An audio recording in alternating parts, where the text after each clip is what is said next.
Where legends breathe again. Eld myth. Let's begin in the silence that follows the last breath. Close your eyes and imagine the final, irrevocable journey, not to an afterlife of light and reward, but to a place of scales and shadow, of cold judgment and gnashing teeth. This is not the sanitized mythology of popular tales. This is the hidden layer, the censored truth, the original, primal fear carved into the bedrock of civilization. Every culture in its infancy dared to look into the abyss of death, and what they saw staring back was not always benevolent. It was a menagerie of dread, a crocodile-lion-hippopotamus hybrid waiting beneath a scale of truth, a skeletal god draped in owl feathers, reigning over a silent, lightless kingdom, a stern, green-hued king presiding over a celestial court of ledgers and mirrors, a half-corpse goddess in a hall of mists and freezing rivers. A dark, cavernous realm where dust was food, and clay was the only covering. These are the forbidden guardians of the ultimate threshold. Their stories were often softened, their roles sanitized by time, their most terrifying aspects relegated to fragmented texts or priestly whispers. Why? Because to speak openly of a cosmos where your very soul could be annihilated, devoured, or frozen in perpetual emptiness was to wield a power too potent, a terror too raw. This exploration is a descent into those original, uncensored visions. We will navigate by the dim light of forgotten ritual fires, past the warnings carved in sealed tombs, into the heart of humanity's oldest and most intimate fear, not just of death, but of the judgment that may await. This is a chronicle of divine violence, cosmic chaos, and the ultimate transformation, or destruction, of the self. The scales are set, the path is dark, let us begin the descent. Our first stop is not a place, but a moment of perfect, screaming vulnerability. The air is hot, thick with the scent of incense and the weight of millennia. You are in the Hall of Two Truths, a space that exists between worlds, carved from the very fabric of dread and hope. The light is a strange, ethereal gold, not warm, but illuminating, exposing every secret you have ever carried. Before you, on a throne of basalt and electrum, sits Osiris, Lord of the Dead.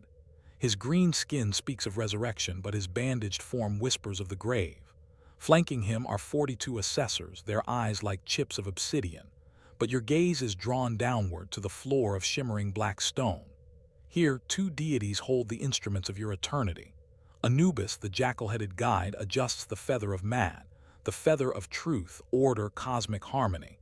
It is impossibly light. Then your heart is placed upon the opposite scale. This is the climax of the Egyptian Book of the Dead, but the papyri shown to the public often glance over what happens next. They speak of passing the test, of joining the blessed. They whisper of failure only in abstract terms. The original, visceral terror is embodied in the creature that waits, coiled in the shadows beneath the trembling scales. She is Ammut, the devourer of the dead, the eater of hearts. She is a chimera of the three most feared man-eaters the Egyptians knew: the head of a crocodile, jaws capable of shattering bone and soul; the forequarters of a lion, muscle and fury poised to pounce; the hindquarters of a hippopotamus, a creature of unpredictable, devastating power in the water. She does not roar. She waits in utter silence, her eyes fixed on the swaying scale. If your heart, burdened with lies, cruelty, and chaos, outweighs the feather of Mad, the balance tips. There is no second chance, no pleading. In that instant, Ammut moves. It is not a violent lunge, but a dreadful, efficient finality. Her crocodile jaws snap shut. Your heart, your ib, the seat of your mind, your identity, your very essence is consumed. This is not mere death. This is utter, absolute annihilation. The second death, from which there is no return, no existence in any field of reeds or dark pit. You are unmade, erased from the cosmic record. The ritual texts were meant as guides, as spells to fortify the heart, to silence it before the gods. Why? Because the sheer terror of Ammut was a social and religious tool of immense power. To live a life in fear of total erasure was to enforce mad order upon society. The devourer was the ultimate enforcer, her true, graphic purpose sometimes softened in later retellings, but her original, gaping maw remains in the earliest funerary texts, a stark warning etched beside the hopeful prayers. Now journey across the ocean and centuries, to a world where the sun is fed by blood, and death is not a judgment but a grueling journey. Forget the warmth of the sun. Here, the destination is Mictlan, the underworld of the Aztecs. It is not a place of punishment for sin, but the universal resting place for most who die, a cold, silent, and utterly dark realm of disintegration. To rule such a domain requires a fitting sovereign. Meet Mictlantecuhtli, the Lord of Mictlan. He is not a hidden demon but a central, worshipped god of stark reality. In surviving codices, he is depicted as a skeletal or blood-spattered figure, his liver hanging exposed, his head a grinning skull often adorned with owl feathers and paper banners. His eyes are stars in the perpetual night of his kingdom. He is not evil, but he is relentless, the embodiment of the decay that awaits all flesh. The forbidden, terrifying element here is not the ruler, but the journey itself, the original, unvarnished 4-year odyssey every soul must undertake. This is where the myth was most potent and most horrifyingly practical. Upon death, your soul was bundled by your relatives and began a descent through 9 distinct layers of hell, each with its own visceral torment. You would cross a river of blood with the aid of a spectral dog. You would pass between clashing mountains. You would be shredded by obsidian winds, a realm of screaming, cutting shards of volcanic glass. You would be pierced by arrows in a desolate place. You would be pursued by monstrous beasts that tear at your spiritual form.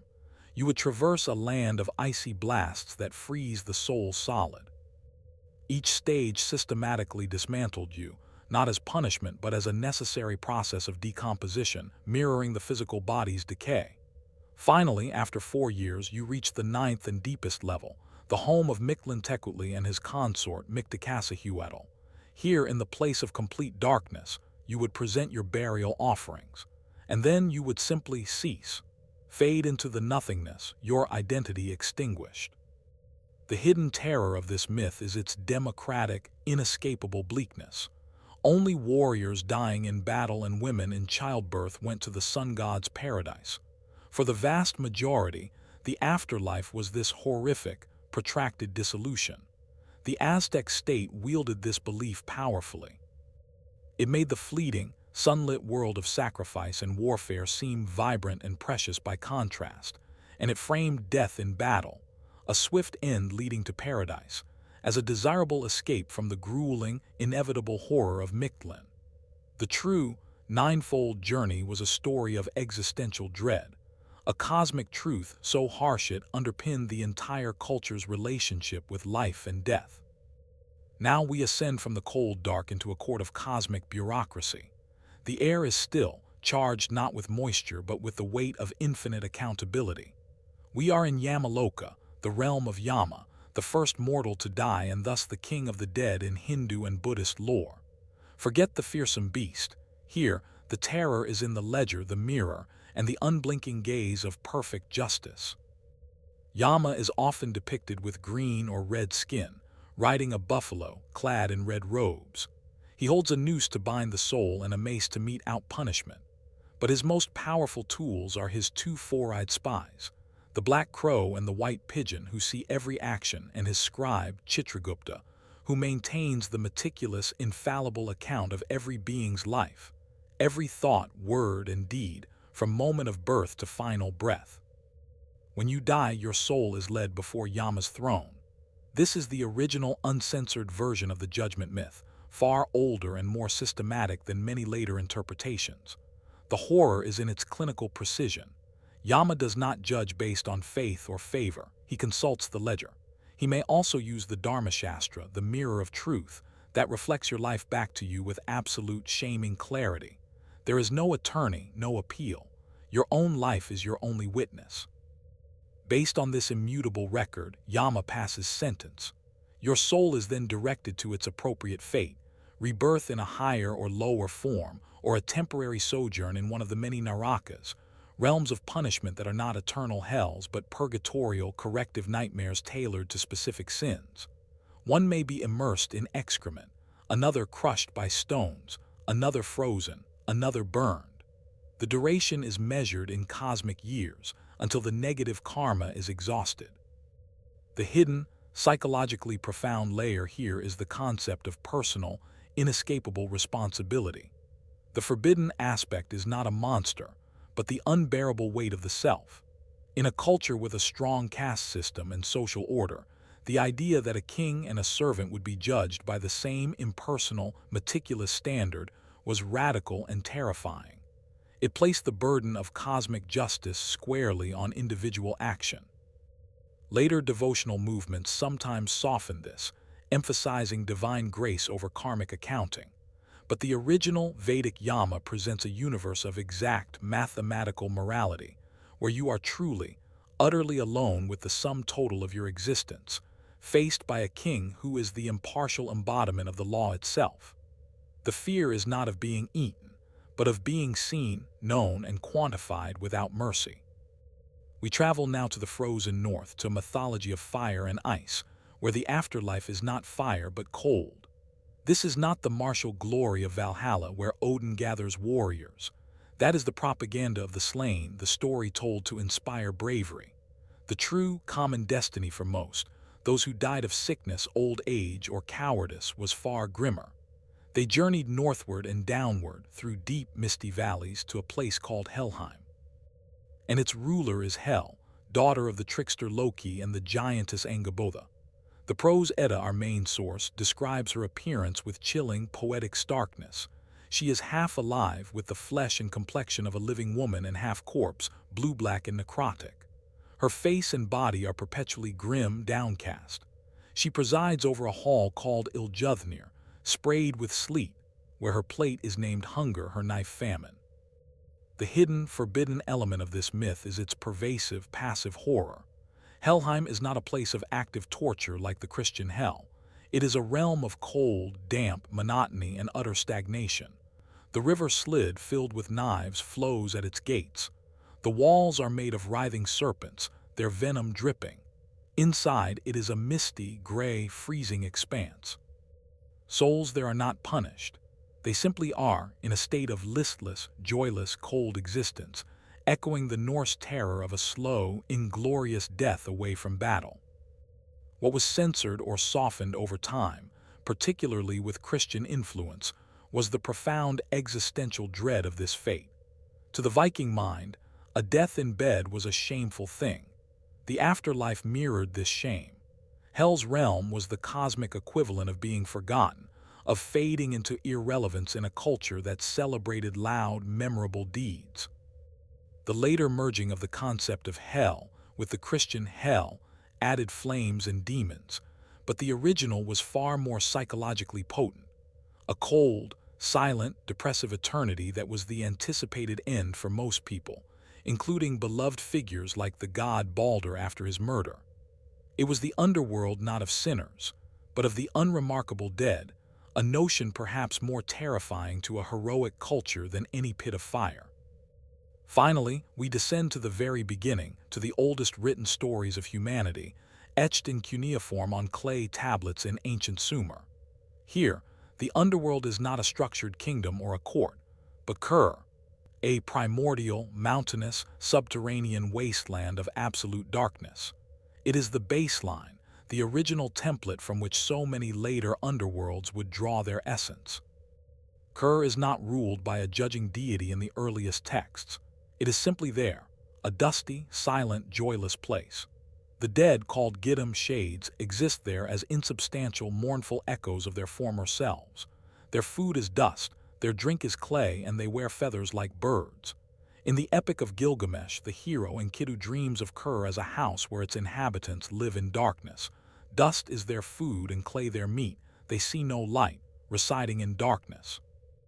The forbidden, hidden power of this myth lies in its stark, unadorned nihilism. This is a vision from the dawn of civilization, untouched by later theological attempts to impose moral order or hopeful resurrection on the afterlife. It is pure, undiluted existential horror. To the Sumerians, even the gods feared Kur. The goddess Inanna's descent into it is a stripping away of all power and identity, a near-fatal journey into the heart of negation. Why was this perspective powerful and, in a sense, censored by later cultures? Because it presents the most fundamental human fear without consolation. There is no judgment, no reward, no purgation, only degradation and shadow. It reflects a worldview where the cosmos is not inherently just, and the afterlife is merely a diminished, pitiable state. Later Mesopotamian cultures, like the Babylonians, would add more structure and judges like the Anunnaki, but the core of Kur remained, a cold, dark, silent archetype. It is the underworld as a pure expression of grief and loss, a place where the heroic Gilgamesh learns his most bitter lesson, that for humans, even kings, death is a descent into dust, and all glory is ultimately erased by the silent, hungry dark. Let us pause here, in the silence between stories. Imagine a landscape that belongs to none of these myths, and yet to all of them. A vast moonlit desert where the sands are the color of bone. The wind does not howl, it whispers, carrying the faint, dry scent of papyrus and incense from a forgotten tomb. In the distance, the jagged silhouette of a stepped pyramid cuts the star-flecked void. Closer, a forest of petrified trees, their branches like frozen nerves against the sky, stands sentinel over a canyon so deep it swallows the moonlight. There is a bridge here, ancient and crumbling, spanning a chasm filled not with water, but with a slow-moving river of mist. It glows with a faint, corpse-like bioluminescence. On the other side, the mouth of a cave, darker than the surrounding night, yawns open. From within, a draft of air so cold it feels solid whispers out, smelling of damp stone and centuries of undisturbed stillness. This is the liminal space, the connective tissue of dread. It is not the hall of two truths, nor the ninefold descent, nor the frozen plains of hell, but it carries their echoes. The cold recalls Helheim. The chasm hints at the divisions of judgment. The cave mouth could lead to Kur or to the first stage of Mictlan. The desert sands are the dust that is the food of the Sumerian dead. Here the specific fears blur into a universal atmosphere. The ritual tools are put away. The specific gods are absent. What remains is the landscape of the soul's own apprehension, bare, beautiful, haunted, and waiting. It is a place to breathe, to feel the weight of the journey so far, and to sense the deeper patterns beginning to coalesce in the shadows. So what do these 5 disparate visions reveal when held up together? Not as isolated curiosities, but as facets of a single dark gem. First, the theme of the journey. In almost every case, the afterlife is not an instantaneous transition, but a perilous voyage. The soul must navigate clashing mountains, obsidian winds, freezing rivers, or the bureaucratic steps of a divine court. This reflects the universal human experience of death as a process, a struggle, a crossing from one state of being to another, fraught with unknown perils. Second, the judgment. While its form varies, from the literal scale of Ma'at to the ledger of Yama to the implicit judgment of dying a good or bad death in Norse culture, the concept is pervasive. The universe, these myths insist, has a moral accounting system. Your actions have cosmic consequences, tabulated by impartial forces, a beast, a scribe, or the cold mechanics of fate itself. The terror lies in its inevitability. Third and most profound is the imagery of consumption and decay. The soul is eaten by Ammut. It is shredded and frozen into nothingness in Mictlan. It fades into listless shadow in hell. It is reduced to consuming dust in Kur. Even in Yamaloka, the self is worn down by punishment until purified. The afterlife is not just a new place to live. It is often a process of unmaking, of the dissolution of the individual ego. This speaks to a deep, primal fear of annihilation, of being not just punished but erased. These are not mere stories to frighten children. They are complex psychological and social instruments. They codify morality, Egypt, India, enforce social order and martial values, Aztec, Norse, or articulate a raw, philosophical confrontation with mortality's bleakness, Sumer. The hidden, Original versions strip away later comfort to reveal the stark, architectural fears upon which civilizations were built. These ancient fears did not die with the gods who wielded them. They went underground, mutating, seeping into the bedrock of our collective imagination. You encounter their echoes every day, often without knowing it. The modern horror genre is a direct descendant. The relentless, inescapable pursuer, from Michael Myers to the Terminator, owes a debt to the inevitability of Yama's noose or the patient weight of Ammut.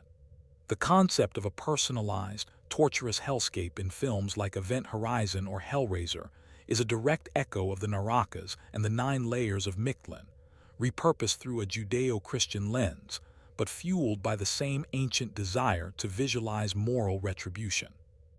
In video games, these myths provide entire cosmologies. The worlds of Dark Souls, Elden Ring, and Hades are built upon layers of forgotten, grim afterlives, where the player navigates landscapes of decay and faces judges of the dead. Yama's ledger finds a digital counterpart in morality systems that track every player action. The cold, depressive dread of Helheim is captured perfectly in the atmosphere of worlds like Silent Hill or the Darkest Dungeon. Even in psychology, the metaphors persist. We speak of a fate worse than death, of facing judgment, of our miseries eating us alive. We describe depression as a cold, dark, or numb place, a direct correlation to the Norse hell. The archetype of the unforgiving, internal critic mirrors the stern face of Yama or the unblinking eyes of the 42 assessors. These myths survive because they name and frame the unnameable. They give shape to our deepest anxieties about accountability, annihilation, and the unknown. In a secular age, they have shed their literal religious power but retain their primal, symbolic potency. They are the original templates for our tales of cosmic horror, reminding us that the oldest fears are always the strongest. What then do these forbidden visions ultimately reveal about us? They are not simply relics of superstition. They are masterpieces of existential engineering. They reveal humanity's desperate attempt to impose narrative on the void. The sheer, random horror of death is too great to bear. So we built stories with rules, paths, judges, and consequences. Even the bleak, nihilistic cur is a story that says, "This is the terrible truth." A terrible truth is still more comforting than senseless chaos. They speak to our profound need for justice, even, perhaps especially, beyond the grave. The scales, the ledger, the 9 hells tailored to sin, all are attempts to assert that the universe is not morally random, that cruelty and kindness have weight. This need is so powerful that we were willing to imagine our own potential annihilation to satisfy it. And finally, they were hidden, censored, or softened for the same reason we hide sharp tools from children. Their power was too great. To tell a population that their souls could be eaten was a tool of ultimate social control. To describe the 9-fold descent in graphic detail was to make the state's call to glorious battle irresistible. To preach an afterlife of cold stagnation was to define what made a life worth living. These stories were the leash and the spur for entire civilizations. In the end, these myths of the forbidden dead hold up a dark mirror to the living. They show us what we value, what we fear above all else, and the incredible lengths we will go to craft meaning from mortality's silent, staring face. They are not about the dead. They are about the living, trembling in the light and painting their deepest fears onto the canvas of eternity. The final ember of the ritual fire gutters and dies, leaving only the scent of smoke and a deepening cold. We have walked the hall of scales, felt the obsidian wind, stood before the unreadable face of the judge, shivered in the sleet-sprayed hall, and touched the dust of the first and final darkness. The path of the secret dead now fades behind us, returning to the silence from which it came. But listen. In the quiet of your own room, in the space between heartbeats, do you hear it?